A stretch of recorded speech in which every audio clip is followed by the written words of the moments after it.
I am terrified of the generation that has been raised by red pill podcasts and TikTok.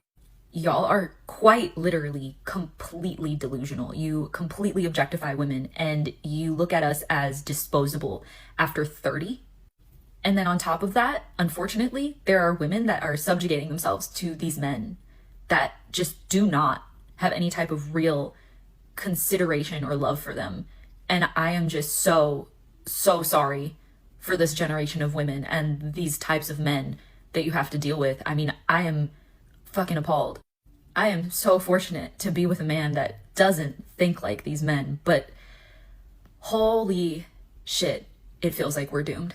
This is what it looks like when a woman gets all red pill information from viral clips, thinking it's nothing but women hating misogyny. That's just your own headcanon and what you want it to be, because none of the big red pill podcasters ever claim that. Even the big bad boogeyman themselves of Andrew Tate or Wilson have never said not to love or care for women. They just say not to be ruled over by them. There's a big difference, and I can tell you don't actually listen to any of these podcasts because you think these guys are raising the generation, when all they're doing is bringing women statistics and collections of stories from guys all around the world. Yes, they do put in their own personal opinion, but ultimately they let the men come to their own conclusion. And if guys don't want to try, that's on them. They're just not as blind and unaware as they used to be, and that's what you're mad at. And that's why they have to paint it as some incel far-right thing. And that's why you only see them pointing the clown saying the craziest things, or go for some low-hanging fruit thing you can easily attack, like women expire after 30. And without context, an outsider look at that as untrue. But for a guy looking to start a family, it kinda is. And that's just biology, not because men don't like 30-year-old women. This is what the end result looks like when a woman gets all her information about the red pill from viral clips and the feminist opposition, not taking any actual time to listen to the points or arguments, or coming to her own conclusions, just rambles on about stuff no one says, or out of context talking points. And I guarantee she'll be breaking up with that boyfriend sooner or later, and he'll be just another guy blindsided. But she is right about one thing: we are doomed, and not because of those evil red pill guys, but all that feminism making women believe that there's something that they're not, and by the time they realize it, it's too late, and no amount of evil red pill men can ever undo that damage.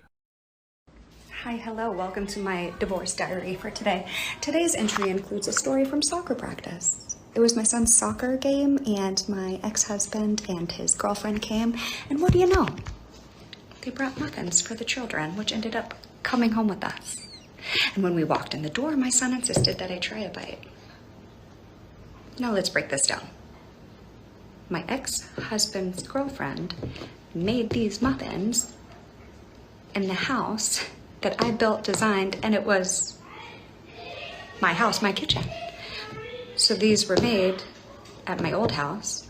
They're now currently here, and I had to eat one just to put a smile on my child's face. So, XOXO, Annie.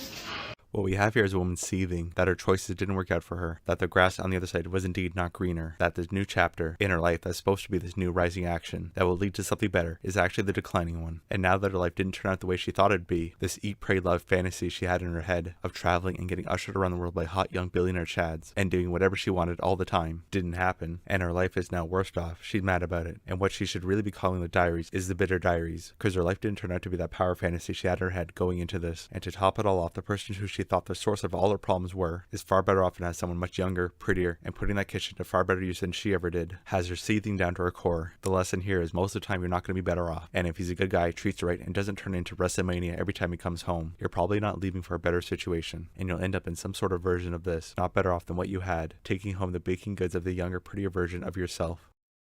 I decided that I was going to tell him that I wanted a divorce. I texted my therapist, our marriage counselor, and I was like, I need to tell him that I want a divorce, but I want to do it in a session so that there's like a mediator present. Got us in like ASAP, like 2 days later. And I walked in knowing that I was going to ask for a divorce. We sit down in our session. It's like really tense, really awkward. My ex was sitting there like, so why do we have an emergency session? Therapist was like, Jamie, do you want to start? And I just started crying, and I was like, I want a divorce. You know, it's hard for me to like say the words. I'm done.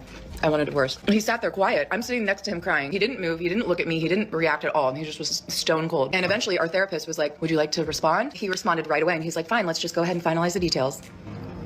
And that was that. I looked at my therapist and I was just like kind of stunned. I knew that I was ready to leave, but I couldn't believe that that was his reaction. There was no empathy, there was no compassion, there was no like wanting to fight for us. I didn't think that there would be, but you know, you just always hope that like one last try. We went home that night. We didn't speak. He slept on the couch. I woke up and went to work the next day, came home. He was playing PlayStation that night. I sat next to him. We hadn't talked in 24 hours. I said, can we talk about what happened yesterday? And he was just playing, just looking straight ahead. And he's like, what's to talk about? In my mind, I'm thinking, this is our last ditch effort to like steer the ship around, you know? And I was like, so what are we gonna do? And he just kept playing. And he was like, I already got an apartment. I already took my name off of the lease. He had done things within that 24 hours. He had opened up the filing folder of his single man life and went ahead and got all the shit done. When a woman has this reaction to a guy not fighting for it when she told him she wants to break up, what she's really saying is she's mad about not getting the last bit of attention and groveling. She's not actually upset he didn't fight for it, because at that point she already decided, and barring a pregnancy or him coming to a lot of money, nothing's going to change it. What they're looking for is the same thing that a person who always needs the last word in an argument looks for: the attention and validation they were right. And in this case, where her guy denied her that, she's trying to make an emotional appeal to everybody else and make it seem like he's the bad guy here, when really, more often than not, if a guy does have this reaction, it probably means that relationship was awful and she was awful, because most guys don't want to break up, even if it's not that great. And for a guy to have this sort of reaction, and in his case, a go bag essentially ready to go, it means there was a very high chance she was awful and the relationship was over for a long time. And like I said at the start, these women aren't actually upset that they didn't get that reaction out of you. What they're upset about is that they couldn't get that reaction out of you. They were just upset they couldn't get the last bit of attention, power grab, and validation on their way out, because that decision has already been made. That last bit of fight only serves to give them more drama and attention, and at best only gives you a bit more time from the inevitable. It's obviously a lot more easier said than done, especially since you're probably going to be blindsided with it, and there may be kids and other assets all mingled up. But when she does this and makes a big spectacle out of it, that's what she's looking for. But in cases like this where they're clearly ready for it, it really makes me wonder what you were doing to make him that ready.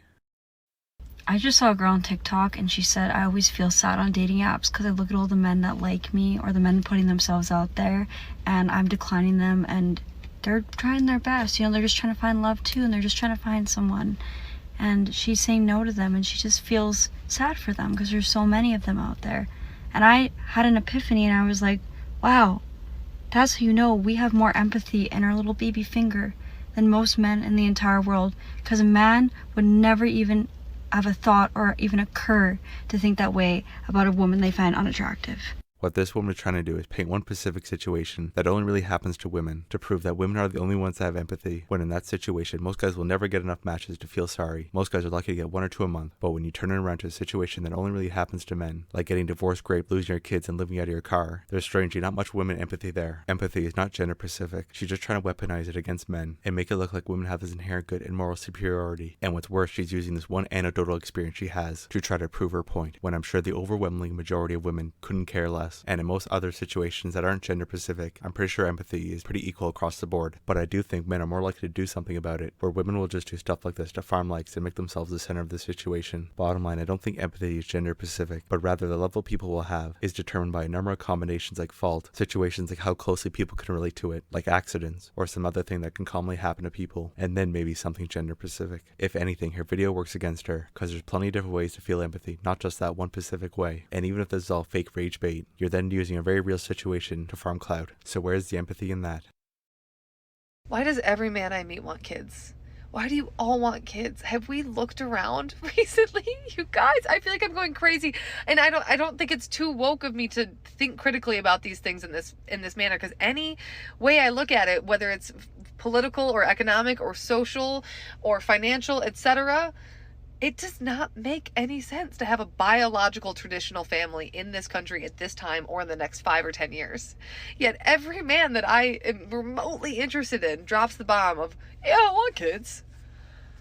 Read the room. What are you talking about? While I will agree with her that there are often better and worse time to have kids, those are more often not personal and pertain to your own situation. If you're using very broad and open concepts like political or economics, then you may as well just come out and say you don't want to have kids, because there will always be something going on. You're waiting for this perfect time that's never going to happen. Did we just stop having kids in 1932 during the Depression? No. 1918 during the Spanish flu? Nope. How about during any of the world wars? Nope, didn't stop there either. And I can guarantee any of those time periods experience way worse than whatever we have. So anyone anyone saying this is just using it as an excuse and probably doesn't want to have kids but doesn't want to tell you. Otherwise you'll leave. That's why they push off like 10 years so you'll stay around and use words like economics that sound plausible and rational, but they're just using it as a shield so they don't have to tell you the real reason. Now, on our other point of why all men want to have kids, while the reasons vary from person to person, what I think is the underlying cause that binds them all together is purpose, and also gives them something to live for more than themselves. They would like their efforts, rewards, and strife being passed down to their own little tribe, and not to be collected up by the government who doesn't care about them in the first place. We all can't be great men to everybody, but at least we can be great men to somebody. But bottom line, if a woman's giving very vague excuses and a timeline to go with it, then she most likely just doesn't want to have kids, and if you do, I would just say leave, and for her to try dating liberal men and stay away from the conservative chads.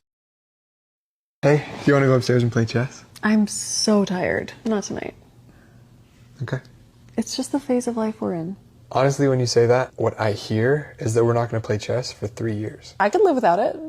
Great, that makes me feel really good. Babe, don't take it personally. I feel at a loss. I'm trying to be the best partner that I can be and take some of the mental load and give you space so that you can rest. And honestly, I would want to do that regardless of intimacy. But when you still say that you're tired, it starts to feel personal and I don't know what to do. You've been feeling unwanted. Yeah, I do. I haven't been showing you how much you mean to me and that I'm still in love with you. I appreciate that our priorities have shifted, and I would still love to get back to date nights and having more us time. I can get on board. Thank you for being honest, and I'm really sorry I was so quick to dismiss it before. I love you, and I do want to work on this. I love you too, and I want to be close to you. If you're having a conversation that looks like this with your significant other, it means she lost that attraction to you. And like she said, most of them can live without it from you, but she is still most certainly getting off in one way or another, but not necessarily cheating. And there's no amount of date nights or us time that will bring back to what it originally was. The reason why they always suggest stuff like that is because that's how women feel love. And without getting too sciencey, they need those acts of you doing date nights and washing the dishes in order for them to get that hit of vasopressin, the love drug. The problem is it doesn't actually build lust for that person. That's why in this skit, which really isn't far off from the truth, she thinks everything's honky-dory while he's starving for love, because women think men and women love the same. In order for men to get the hit of vasopressin, they literally need to ejaculate. And I'm not saying it doesn't work vice versa either, where men don't feel love when women do date night or fold the laundry, or women not feeling love when a guy gets them off completely. But the levels and the way they synergize with testosterone and estrogen are completely different. It's why women are fine with dead bedrooms as long as the vacuuming and date nights are still going on. But the second you stop doing those things, it's he doesn't love me anymore. Meanwhile, you could be beating the brakes off of it, but that doesn't matter. They need date night and the garbage being taken out. That's how they feel love. And on the other side, she could be keeping the house in tip-top shape and planning and doing all his favorite activities and cooking 5-star meals every night. But if she's not letting him ejaculate somewhere in or on her, he'll never get that big hit of vasopressin. And that's where conversations like that come from, because he's doing everything she says, but she's not reciprocating that love back, because in her mind they're having the same feeling. But in reality, that love exchange rate isn't the same. They just don't understand we need different things in order to feel love. So if you're having a conversation with your significant other that sounds something like this, and it's been a dead bedroom for quite a while, it most likely means that lustful attraction she had for you is gone. And I'm not saying not to try and get it back, but it's hard to get wet wood to spark again. And if you're falling back into the same old patterns after you had multiple of these conversations, it just means she doesn't love you like that anymore. And it's the time to have a very different conversation, because more date nights and whatever other hoop she wants you to jump through isn't going to fix it.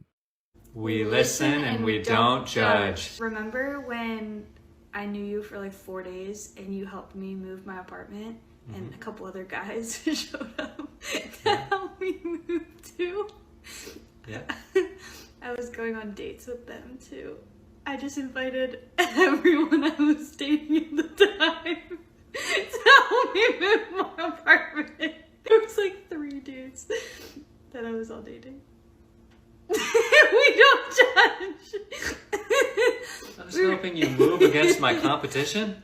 It was just like casual dates here and there. We don't judge. This is exactly why we say guys and girls can't be friends, because more often than not, if she has guys in her life who she's not related to or has some circumstantial friendship, like she's been friends with him for 20 plus years, or he bats for the same team, she either has dated, is dating, or has this guy in the wings. And I'm sure most guys have some sort of version of this story, and that's why we don't trust guys and girls being friends. It's almost never some jealousy or controlling thing, like they try to make it out to be. You know exactly what you're doing, like you've always known. And some guys have just caught on now, that once you see other dudes orbiting around, that's your competition, or someone she's planning to leave you for, all while she's laughing, thinking it's a fun game, where if it was the other way around, she'd be crying misogyny and blasting that guy all over social media. And the best thing you can do in these situations is judge, and judge harshly, because if this was the other way around and you had 3 girls, one doing cooking, one doing laundry, and one doing dishes, I bet anything then she would be judging, and she wouldn't be all Mrs. Chuckles. It's always funny how we don't judge when they do something wrong, or juggling guys, but if a guy does it like a switch, the judgment gets turned on. So instead, next time, instead of laughing along like a dopey moron, you need to start judging, and judging harshly. Thank you for your vision, your commitment to our country. When my uncle was president, the fertility rate in this country was 3.5%. Today, it is 1.6%. The replacement rate, in other words, the amount of fertility that you need in order to keep your population even, is 2.1%. We are below replacement right now. That is a national security threat to our country. And we know why this is happening. And President Trump is addressing the root causes through his MAHA agenda of reducing endocrine disruptors, the exposure to chemicals that decrease fertility. This is a great example of why you don't listen to boomers, because most of our information is out of date. The fertility crisis isn't happening because of chemicals in the endocrine disruptors, though I will agree that the chemicals in what we're eating and breathing may have a contribution to it. But even if we eliminated that 100%, I'm sure it would barely bring birth rates up, because it doesn't address the true culprit of feminism. We've raised men to man down and for women not to need no man. Now we have women in their best fertility years, either partying up, living your best life, being passed around, or being a career boss babe, and then only in their 30s considering marriage. But not just to anybody, he has to be in the top 10% of all guys. And by that point, most will only have 1 or 2 kids max, when we're at the point we need them to have like 4 or 5. This will do little to hardly anything. It's like putting a band-aid on that iceberg-sized hole feminism has gave us, and until we get rid of that, or at least birth control and abortions, all these little measures will amount to nothing, especially when they play such a little part. So until you do either one of these 3 things, nothing's really going to change, until you actually address the real root cause of all this, feminism, not this boogeyman of chemicals you want to pin it on.